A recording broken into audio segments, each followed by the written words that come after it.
Madam वो देखिए, आप तो इस शहर की इतनी बड़ी फैशन डिजाइनर है और आपका इतना बड़ा शोरूम है यहाँ पर, फिर भी सड़क छाप टेलर की टपरी पे हमसे ज्यादा भीड़।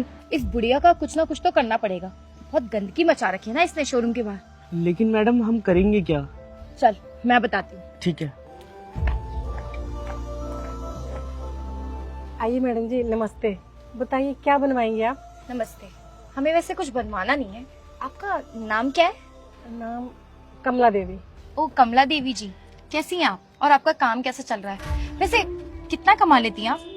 बस सही है मैडम जी, यही कोई 10-15 हजार रुपए कमा लेते हैं, और अगर सीजन का टाइम हो तो 4-5 हजार रुपए ऊपर से हो जाते हैं। वो अच्छा, मतलब 20 मान के चले। हाँ जी। चलो बढ़िया है। वैसे आपको पता है मैं एक फैशन डिजाइनर हूँ। वो सामने बुटीक देख रही है, वो बुटीक मेरा है। मैं चाहती हूँ कि आप मेरे बुटीक में टेलरिंग की जॉब करेंगे आप?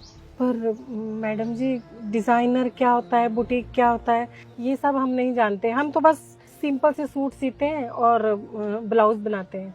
आप इस चीज की फिक्र मत कीजिए, मेरे एम्प्लॉइज आपको सब सिखा देंगे और मैं आपको 50,000 रूपए भी दूंगी।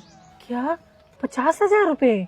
तो बताइए आपको ये जॉब करनी है या नहीं? हाँ हाँ मैडम जी, क्यों नहीं करना, जरूर करना है। चलिए कमला जी। पर हमारी मशीन, हमारा सामान, ये सब। अरे कमला जी, अब आपके हाथ पैर चलाने के दिन गए। अब आप आराम से हमारे शोरूम में ऑटोमेटिक मशीन चलाना। चलिए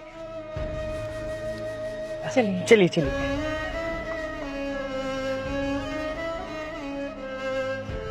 मैडम जी। आइए कमला देवी जी, आइए बैठिए। आप ही का इंतजार हो रहा था। जी कमला देवी जी, आपके पैर तो बहुत अच्छे हैं हमारे बुटीक के लिए। जब से आप आई हैं तब से हमारे बुटीक में इतनी सारी भीड़ हो गई है।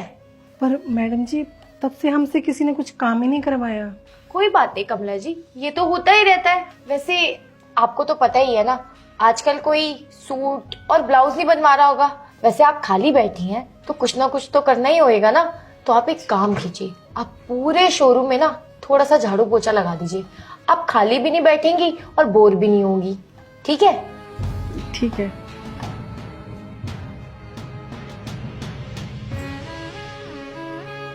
अरे कमला देवी जी बताइए, यहाँ कैसे आना हुआ? वो मैडम जी, मेरी तनख्वाह 1 महीना पूरा हो गया आज। अरे हाँ हाँ हाँ, आपकी तनख्वाह मैं तो भूल ही गई थी। रुकिए मैं देती हूँ। ये लीजिए। पर ये तो 500 रुपए हैं। मैडम जी, बात तो 50,000 की हुई थी ना। हाँ हाँ, बात 50,000 रुपए की हुई थी, लेकिन वो तो सिलाई की हुई थी ना। लेकिन आपने बुटीक में तो झाड़ू पोछा किया है, तो उस हिसाब से आपके 500 रुपए बनते हैं। रख लीजिए। मैडम जी, ये तो साफ साफ धोखा किया है आपने मेरे साथ। ओहो कमला जी, अब तो सच में कितनी भोली है ना। अरे बिजनेस है बिजनेस, और बिजनेस में ये सब चलता रहता है। देखिए मैडम जी, आप मेरे पैसे मुझे दे दीजिए। आप ये अच्छा नहीं कर रही हैं। बड़ी बदतमीज बुढ़ी है, तुझे समझ नहीं आता क्या? बिजनेस का यही रूल है। चल निकल यहाँ से। पता नहीं कैसे कैसे लोग उठ के आ जाते हैं यहाँ पे। अबे ओ बुढ़िया, तुझे एक बार में सुनाई नहीं देता मैडम ने क्या कहा? निकल यहाँ से, चल अब। मैडम 3 महीने हो गए हैं, मेरी सैलरी अब तक नहीं आई है। मेरी सैलरी दे दीजिए। सैलरी दे दूं? यहाँ मेरे शोरूम में एक कस्टमर नहीं है और तुझे सैलरी की पड़ी है। वहाँ उस बुढ़िया ने अपनी दुकान फिर से खोल दी। सारे कस्टमर सिर्फ उसकी दुकान में है। तू बस मेरी आंखों से निकल जा। जा यहाँ से।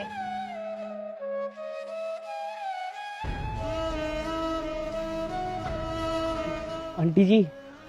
अरे साहब, आप? हाँ आंटी जी, मुझे माफ कर दीजिए। मुझसे बहुत बड़ी गलती हो गई।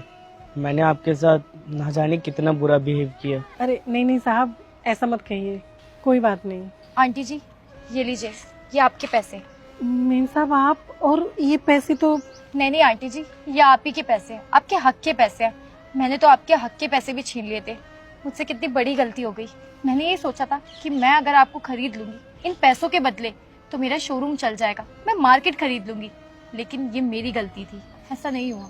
आपको पता है आपके पास सबसे अच्छी चीज क्या है? कला, जो मेरे पास नहीं है। और मैं ये कैसे भूल गई कि कला को कोई भी नहीं खरीद सकता, वो तो गॉड गिफ्टेड होती है। प्लीज आंटी जी मुझे माफ कर देना, मुझसे बहुत बड़ी गलती हो गई। हाँ आंटी जी, हमें माफ कर दीजिए। अरे नहीं नहीं साहब, मैडम जी आप ना मेरे सामने हाथ मत जोड़िए। अरे आप तो बड़े लोग हैं, ऐसे अच्छा नहीं लगता। आप लोगों को अपनी गलती का एहसास हो गया, मेरे लिए ये बहुत है। लेकिन आंटी जी, ये आपके हक के पैसे हैं, इसे मना मत कीजिए, रख लीजिए। ठीक है। जल्दी से कमेंट करके बताइए कि आप कभी किसी भी बुरे सिचुएशन में या ऐसे सिचुएशन में फंस जाते हैं तो आप कैसे निकलते हैं। तो कमेंट करके बताइए ताकि और लोग वो कमेंट पढ़ के मोटिवेट हो सके कि क्या करना चाहिए लाइफ में, कैसे आगे बढ़ना चाहिए जब भी कुछ नेगेटिविटी होती है। तो जल्दी से कमेंट करके बताइए, मैं आप लोगों के कमेंट का वेट कर रहा हूँ। और इस वीडियो को सभी के साथ शेयर कीजिए और कभी भी किसी के साथ भी मिसबिहेव मत कीजिए, क्योंकि अगर आप किसी के साथ मिसबिहेव करते हैं तो ये आपके परिवार के बारे में बताता है कि आपके परिवार ने आपको कैसे संस्कार दिया है। तो प्लीज़ कभी भी किसी के साथ मिसबिहेव ना करें, हमेशा सबको एक अच्छी रिस्पेक्ट दे, सबके साथ अच्छा रहे, सबकी मदद करे। और इस वीडियो को जल्दी से शेयर कीजिए, हमारे यूट्यूब चैनल को सब्सक्राइब कीजिए, हमारे फेसबुक को फॉलो कीजिए। और आप अपनी स्टोरी मुझे इंस्टाग्राम पे भेज सकते हैं एक अच्छे से मॉरल के साथ। तो जल्दी से आप अपनी स्टोरी मुझे इंस्टाग्राम पे भेजिए, मैं आप लोगों की स्टोरी का वेट कर रहा हूँ। और बस शेयर कीजिए, हमेशा से मुस्कुराते रहिए, खुश रहिए। Thank you.